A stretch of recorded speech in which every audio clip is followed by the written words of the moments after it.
Hello everyone, welcome to மாணவன் AA academy. நிறைய பேருக்கு தெரிஞ்சிருக்கும் மாணவன் லேர்ன் கோட் அப்படிங்கிற ஒரு யூடியூப் சேனல் இருக்குது. ரொம்ப குவாலிட்டியான டெக்னாலஜி வீடியோலாம் நம்ம போட்டுட்ருக்குறோம். இன்றைக்கி ஏஐ ஆர்டிஃபிஷியல் இன்டெலிஜென்ட் அப்படிங்கிறது ரொம்ப ட்ரெண்டிங்காக இருக்குது. இந்த ஏஐ எஜுகேஷனை ரீடிஃபைன் பண்ணணும், சிம்பிளிஃபை பண்ணணும், நிறைய காம்ப்ளெக்ஸான விஷயத்த நம்ம தமிழில் சொல்லணும் அப்படிங்கிறதுக்காக மாணவன் ஏஏ அகாடமி அப்படிங்கிற ஒரு யூடியூப் சேனலை நம்ம ஸ்டார்ட் பண்ணியிருக்கிறோம். இதுதான் ஃபர்ஸ்ட் வீடியோ. ஸோ உங்களுடைய சப்போர்ட் ரொம்ப ரொம்ப இம்பார்ட்டன்ட். ஸோ இந்த வீடியோவில் நம்ம என்ன டிஸ்கஸ் பண்ண போகிறோம் அப்படின்னு பார்த்துட்டிங்க அப்படின்னா ஆர்டிஃபிஷியல் இன்டெலிஜென்ட் ஏஏ அப்படிங்கிறப்போ ஃபஸ்ட்டு அது என்ன அப்படிங்கிறத நம்ம ஒரு தெளிவான ஒரு ஐடியாவுக்கு வந்துடும். ஏன்னா எங்கே போனாலும் ஆர்டிஃபிஷியல் இன்டெலிஜென்ட்னு சொல்கிறாங்க. அப்படிங்கிறப்போ அதை டீட்டெயிலாக நம்ம சிம்பிளாகவும் ரொம்ப டெக்னிக்கல் இல்லாமல் நான் உங்களுக்கு எக்ஸ்பிளைன் பண்ண போகிறேன். வாட் இஸ் ஆர்டிஃபிஷியல் இன்டெலிஜென்ட் எடுத்துக்கும் போது ஃபர்ஸ்ட் பார்த்துட்டிங்க அப்படின்னா இதில் நிறைய கேட்டகரி இருக்குது. சப்செட் அப்படின்னு சொல்லுவாங்க டெக்னிக்கலாக. அதுக்கு கீழே மிஷின் லேர்னிங் கீழே நியூரல் நெட்வொர்க்ஸ், அப்புறம் டீப் லேர்னிங்.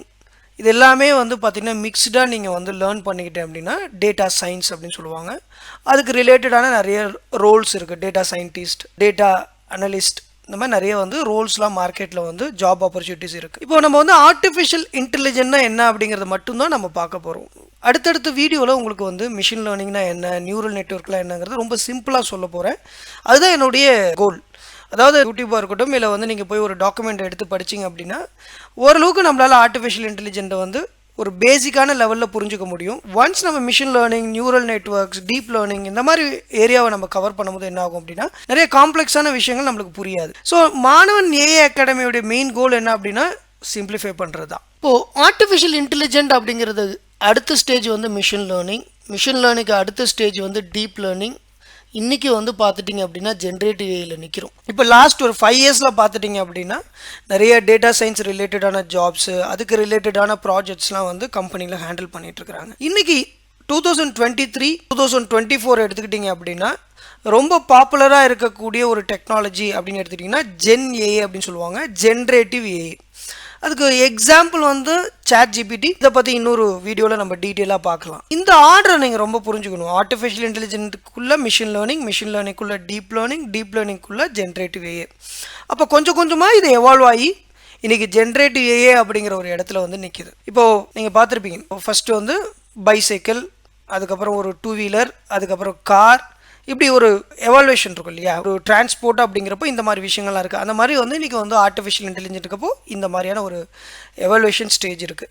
இந்த ஏஐயில் 2 டைப் இருக்குது. ஒன்று வீக் ஏஏ, இன்னொன்று ஸ்ட்ராங் ஏஏ. இந்த வீக் ஏஏ அப்படிங்கிறது எப்படின்னா ஹியூமன் இன்டெலிஜென்ஸை சிமுலேட் பண்ணுறது. அதே ஸ்ட்ராங் ஏஏங்கிறது அப்படியே காப்பி பண்ணுறது. இனிஷியலாக உங்களுக்கு பார்த்துட்டிங்கன்னா ஒரு பெரிய டிஃப்ரென்ஸ் தெரியாது. சிமுலேட், காப்பி, இதுக்கு ஒன்றும் பெரிய டிஃப்ரென்ஸ் இல்லையே அப்படிங்கிற மாதிரி தான் நம்மளுக்கு தோணும். இப்போது நான் அடுத்தடுத்து எக்ஸாம்பிளில் உங்களுக்கு இந்த வீக்கேயும் ஸ்ட்ராங் ஏயோடைய டிஃப்ரென்ஸை நான் உங்களுக்கு புரிய வைக்கிறேன். இப்போ செல்ஃப் டிரைவிங் கார், இப்போ டெஸ்லா கார் மார்க்கெட்டில் ரொம்ப ரொம்ப பாப்புலர். எலன் மார்க்ஸ் இந்தியாவிலேயும் நிறைய செல்ஃப் டிரைவிங் கார்ஸ்லாம் கொண்டு வந்துட்டுருக்குறாங்க. இப்போ செல்ஃப் டிரைவிங் கார்னால் என்ன?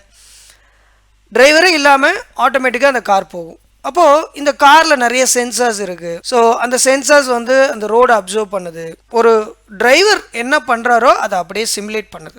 அடுத்தது சேட் பாட்ஸ். இதை ஒரு வீக் ஏஏவோ சொல்லலாம். இப்போ சேட் பாட் அப்படிங்கிறது இப்போது நார்மலாக நீங்கள் இன்றைக்கி நீங்கள் அமேசானில் பர்ச்சேஸ் பண்ணாலும் சரி, இல்லை ஏதோ ஒரு அப்ளிகேஷனில் போயிட்டு நீங்கள் ஏதாவது ஒரு பொருள் வாங்குறீங்க, இல்லை ஏதாவது யூஸ் பண்ணுறீங்கன்னா பேக் எண்டில் கஸ்டமர் கேர்னு ஒன்று இருக்கும். ஏதாவது நம்ம இஷ்யூஸ் ஃபேஸ் பண்ணோம்னா அவங்கள்ட்ட நம்ம கால் பண்ணி பேசுவோம், அப்படி இல்லைன்னா சேட் பண்ணுவோம், அவங்க ரெஸ்பான்ஸ் பண்ணுவாங்க. இதுக்கு முன்னாடியில் பேக் எண்டில் ஒரு ஆள் ரெஸ்பான்ஸ் பண்ணியிருந்தாங்க சேட்டில். இப்போ அப்படி கிடையாது. சேட் பாட்ஸ் அப்படிங்கிறது என்ன அப்படின்னா ஆர்டிஃபிஷியல் இன்டெலிஜென்ஸ் ரெஸ்பான்ஸ் பண்ணும் இனிஷியலாக. ஒருவேளை அந்த ஏஐ சரியாக பதில் சொல்லலை அப்படின்னா அதோடைய ரெஸ்பான்ஸ் சாட்டிஸ்ஃபேக்ஷன் இல்லாமல் போயிடுச்சு அப்படின்னா நம்ம என்ன பண்ணுவோம் அப்படின்னா ஹியூமனை காண்டாக்ட் பண்ணுவோம். அதாவது அந்த பர்சனை நம்ம காண்டாக்ட் பண்ணுறதுக்கு ட்ரை பண்ணுவோம். நிறைய அப்ளிகேஷனில் ஏஐ சாட்பேட் கொண்டு வந்துட்டாங்க. அடுத்தது ஃபேஸ் டிடெக்ஷன். உங்கள் ஃபேஸை டிடெக்ட் பண்ணி உங்களுடைய மொபைல் ஓப்பன் பண்ணுறதா இருக்கட்டும், இல்லை லேப்டாப் ஓப்பன் பண்ணுறதா இருக்கட்டும், ரைட், இதுவும் ஒரு வீக் ஏஐ. அடுத்தது இது ரொம்ப இம்பார்ட்டன்ட், ரோபோட்ஸ் அப்படிங்கிறப்போ நம்மளுக்கு தெரிஞ்சதெல்லாம் பார்த்துட்டிங்கன்னா ரஜினி படத்தில் வர எந்திரன் ரோபோ தான். பட் அதை தாண்டி ரோபோட் அப்படின்னா அது ஒர்க்கை சிம்பிளிஃபை பண்ணி ஆட்டோமேட் பண்ணும். ஆட்டோமொபைல் இண்டஸ்ட்ரியில் ரோபோட் ரொம்ப ரொம்ப இம்பார்ட்டன்ட். அதே மாதிரி இன்றைக்கி மெடிக்கல் ஏரியாவிலையும் ரோபோட்ஸ் ரொம்ப ரொம்ப இம்பார்ட்டண்டான ஒரு ஸ்டேஜில் இருக்குது. ஹார்ட் சர்ஜரி கூட நம்ம ரோபோட் த்ரூவாக பண்ணுறாங்க. அந்த அளவுக்கு ரோபோட்டிக்ஸ் ரொம்ப ரொம்ப இம்பார்ட்டன்ட் ஏரியாவாக இருக்குது. இதுவும் ஒரு வீக் ஏஏ இல்லை நேரோ ஏஏன்னு கூட சொல்லலாம். இப்போது ஸ்ட்ராங் ஏஏக்கு வரேன். இப்போ இந்த ஸ்ட்ராங் ஏஏ அப்படின்னு சொல்லும் போது ஏற்கனவே சொல்லியிருக்கேன், ஹியூமன் அப்படியே காப்பி பண்ணுற அளவுக்கு. இப்போ நம்ம சிந்திக்கிற மாதிரியே ஒரு ஆர்டிஃபிஷியல் இன்டெலிஜென்ட் சிந்திக்குது அப்படின்னா அதுதான் ஸ்ட்ராங் ஏஏ. ஸோ அந்த அளவுக்கு நம்ம வளர்ந்துட்டோமா அப்படின்னா கண்டிப்பாக கிடையாது.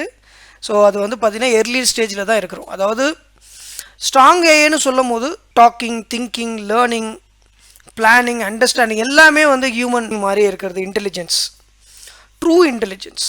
இந்த ஸ்ட்ராங் ஏஐலே அடுத்த ஸ்டேஜ் இருக்கிறது என்னன்னு பார்த்துட்டிங்க அப்படின்னா ஆர்டிஃபிஷியல் ஜென்ரல் இன்டெலிஜென்ஸ், அதாவது ஏஜிஐ அப்படின்னு சொல்லிட்டு ஒன்று இருக்குது. ஸோ இது ஜென்ரல் ஏஐ அப்படின்னு சொல்லிட்டு இது இன்னும் அல்டிமேட்டான ஒரு இன்டெலிஜென்ட்டை வந்து ட்ரை பண்ணிட்டு இருக்கிறாங்க. இப்போ மார்க்கெட்டில் கேள்வி என்ன அப்படின்னு கேட்டிங்க அப்படின்னா, இப்போ இந்த ஸ்ட்ராங் ஏஐக்கான விஷயங்கள் எவ்வளோ தூரம் போயிட்டுருக்கு அப்படின்னா எல்லாமே வந்து ஒரு ப்ரோட்டோடைப்பில் தான் இருக்குது.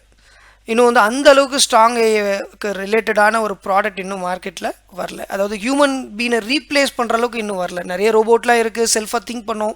பட் அதில் வந்து பார்த்துட்டிங்கன்னா எல்லா பேராமீட்டரும் ஹியூமன் இன்டெலிஜென்ஸ் கூட ஒத்து போகுனா கிடையாது. ஸோ மனிதனுக்கு ஈக்குவலாக இன்னும் என்ன வரல, ஒரு ஸ்ட்ராங்கான ஒரு ஏஐ இன்னும் வரல. அடுத்ததாக பார்த்துட்டிங்க அப்படின்னா ஏஐடைய பெனிஃபிட்ஸ் என்ன? இந்த பெனிஃபிட்ஸ் சொல்கிறதுக்கு முன்னாடி இங்கே பெரிய பிரச்சனை என்ன அப்படின்னா, இந்த ஆட்டோமேஷன் அப்படிங்கிற ஒரு வேர்டு நான் இங்கே கொடுத்துருக்குறேன். ஆட்டோமேஷன் அப்படின்னு சொல்லும் போது இப்போ இருக்கக்கூடிய நிறைய யங்ஸ்டர்ஸ், அதுக்கப்புறம் பார்த்துட்டிங்க அப்படின்னா ஜாப் ஹண்ட் பண்ணக்கூடிய ஜாப் சீக்கர்ஸையும் இவங்களுக்கு இருக்கக்கூடிய ஒரு குறி என்னென்னா, ஏஐ வந்து எல்லாரோடைய ஜாபையும் வந்து ரீப்ளேஸ் பண்ணிடுமா அப்படிங்கிற ஒரு கொஷின்ஸ் எப்போதுமே இருக்கும். ஒரு காலத்தில் வந்து டைப்ரைட்டர் இருந்துச்சு.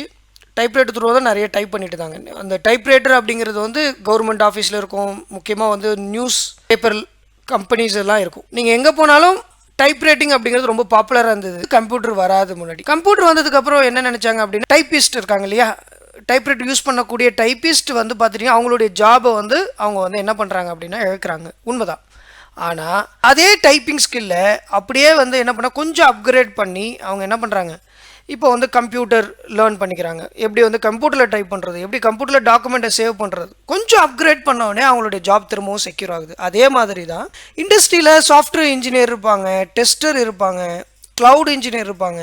ஸோ இவங்க ஒர்க்கில் பார்த்துட்டிங்க அப்படின்னா நிறைய சேலஞ்சஸ் இருக்கும். அதை வந்து ஆட்டோமேட் பண்ணும் போது இன்னும் ஒர்க்கு சிம்பிளிஃபை ஆகும், இன்னும் ப்ரொடக்டிவிட்டி அதிகமாகும். அவ்வளோதான். தவிர ஏஐ வந்து கம்ப்ளீட்டாக எந்த ஒரு விஷயத்தையும் ரீப்ளேஸ் பண்ண போகிறது கிடையாது. இன்னும் நிறைய ஜாப் ஆப்பர்ச்சுனிட்டியை க்ரியேட் பண்ண போகும். ரைட். அடுத்து வந்து பார்த்துட்டிங்கன்னா ஏஐயில் இருக்கக்கூடிய இன்னொரு பெரிய அட்வான்டேஜ்னா ஹியூமன் எரர் இருக்காது. இதை நீங்கள் வந்து ஆட்டோமேஷன் பண்ணி இந்த ஹியூமன் எரர் இல்லாத ஒரு ஒர்க் ஃப்ளோவை நீங்கள் கொண்டு வரலாம்.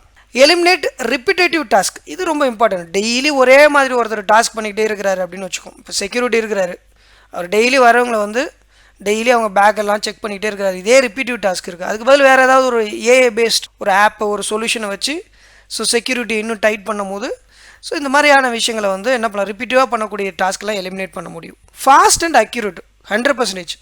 இப்போ ஏஐயில் பண்ணும் போது ஃபாஸ்ட்டாகவும் இருக்கும், அக்யூரேட்டாகவும் இருக்கும், தப்பு நடக்காது. இன்ஃபைனைட் அவைலபிலிட்டி, அதாவது ஏஐ பார்த்துட்டிங்க அப்படின்னா இன்ஃபைனைட் அவைலபிலிட்டி, இவ்வளோ நேரம் தான் வந்து நம்ம யூஸ் பண்ணணும் அப்படிங்கலாம் கிடையாது. இப்போ பார்த்துட்டிங்கன்னா செக்யூரிட்டி கேமராவில் கூட இப்போ வந்து ஏஐ கொண்டு வந்துட்டுருக்குறாங்க. இப்போது செக்யூரிட்டி கேமராவில் அந்த ஏஐ வரும்போது என்ன ஆகும், ஒரு ஆப்ஜெக்ட் கிராஸ் ஆகி போகுதுன்னு வச்சுக்கோங்க வீட்டை. வந்து ஒரு வெஹிக்கிள் கிராஸ் ஆகுது, பிரச்சனை இல்லை. ஒருத்தர் வந்து ரொம்ப நேரமாக ஒரு ஆப்ஜெக்ட் உங்கள் கேமரா முன்னாடி நிற்கிது அப்படின்னா அது சஸ்பெக்ட். ஏஐ உடனே உங்களை வார்ன் பண்ணுது, உங்கள் வீட்டுக்கு முன்னாடி ஒருத்தர் நிற்கிறாரு அப்படின்னு சொல்லி. ஏஐ இருக்குன்னு பெனிஃபிட்ஸ் எடுத்துட்டிங்கன்னா எக்கச்சக்கம் இருக்குது. எல்லா ஏரியாவிலும் ஏஐ வருது. அதே டைம் நம்ம ஏஐ கம்ப்ளீட்டாக வந்து பார்த்துட்டிங்க அப்படின்னா ரொம்ப ரொம்ப அட்வான்டேஜ், நிறைய பெனிஃபிட்ஸ் இருக்குது அப்படிங்கிறது ஒரு பக்கம் இருந்தாலும், இன்னொரு பக்கம் நெகட்டிவ் சைடில் எடுத்துட்டிங்க அப்படின்னா இது நெகட்டிவ் திங்கிங் ப்ராசஸில் இருக்கவங்களுக்கு கையில் போய் சிக்கும் போது கண்டிப்பாக வந்து அந்த பிரச்சனை இருக்கும். அதாவது அந்த ஏஐ மிஸ்யூஸ் பண்ணுறது, இது எல்லா இடத்துலையும் நடக்கிறது தான். ஒரு கத்தி இருக்குது, கிச்சனில் யூஸ் பண்ணுறதும் இல்லை வெளியில் வந்து அந்த கத்தியை யூஸ் பண்ணி ஒருத்தர் வந்து மர்டர் பண்ண ட்ரை பண்ணுறதுக்கு வித்தியாசம் இருக்குது. இது வந்து பீப்புளோடைய மென்டாலிட்டியை பொறுத்து தான் இருக்க தவிர ஏஐ என்ன பண்ண முடியும். இப்போ நீங்கள் ஒரு கத்தி வச்சுருக்கீங்கன்னா அந்த கத்தி நல்லதா கெட்டதா அதை யூஸ் பண்ணுறவங்களை பொறுத்து இருக்குது. அதே மாதிரி தான் ஏஐ பார்த்துட்டிங்க அப்படின்னா இன்னொரு ஏரியாவில் ரொம்ப ரொம்ப வந்து பாப்புலர் ஆகிட்டு இருக்குது, அது சைபர் செக்யூரிட்டி. ஏன்னா சைபர் செக்யூரிட்டி அப்படிங்கிறது வந்து இன்றைக்கி ரொம்ப ரொம்ப இம்பார்ட்டன்ட். இது வந்து ஜஸ்ட் வந்து ஒரு இண்டிவிஜுவல் பர்சனோட இஷ்யூஸ் மட்டும் கிடையாது, ஒரு கண்ட்ரியோட இஷ்யூவாகவும் போயிட்டுருக்கு. ஒரு கண்ட்ரியை நம்ம வந்து கொலாப்ஸ் பண்ணோம் அப்படின்னு நினச்சாங்கன்னா இன்றைக்கி சைபர் அட்டாக்ஸ் த்ரூவாக பண்ண முடியும். அந்த அளவுக்கு வந்து இன்றைக்கி ரொம்ப பவர்ஃபுல்லான ஒரு டொமைன். அந்த டொமைன்லையும் பார்த்துட்டிங்கன்னா ஏஐ வந்து நல்ல விஷயத்துக்கு யூஸ் பண்ணுறாங்க, கெட்ட விஷயத்துக்கு யூஸ் பண்ணுறாங்க. சொல்லப்போனால் இப்போ வந்து வைரஸ் மால்வேர்லாம் இருக்குது, அப்பயும் நம்ம சாஃப்ட்வேர் யூஸ் பண்ணிக்கிட்டு தான் இருக்கோம். அதுக்காக வைரஸை கண்டு நம்ம பயந்து போல, மால்வேரை கண்டு நம்ம பயந்து போல. ஸோ அந்த மாதிரி தான் ஏஐயில் இருக்கக்கூடிய நெகட்டிவிட்டியை கண்டு நம்ம பயப்பட தேவையில்லை. நான் என்ன சொல்லுவேன் அப்படின்னா, முக்கியமாக இந்த சோஷியல் மீடியா யூஸ் பண்ணுறவங்க பார்த்தீங்கன்னா அவங்க ஃபேமிலி ஃபோட்டோஸ், அதுக்கப்புறம் பார்த்துட்டிங்க அப்படின்னா நிறைய வந்து உங்களுடைய பர்சனல் திங்ஸை வந்து நீங்கள் என்ன பண்ணுறீங்க அப்படின்னா சோஷியல் மீடியாவில் அப்லோட் பண்ணுறீங்க. அது நான் கொஞ்சம் டேஞ்சராக பார்க்குறேன். ஏன்னா இப்போது அதை வந்து மிஸ்யூஸ் பண்ணுறதுக்கான 100% வந்து வாய்ப்பு இருக்குது. ஸோ உங்களுடைய டேட்டாவை, முக்கியமாக உங்களுடைய ப்ரைவசி டேட்டாவை நீங்கள் முடிஞ்ச அளவுக்கு வந்து நீங்கள் செக்யூர் பண்ணி வச்சுக்கணும்.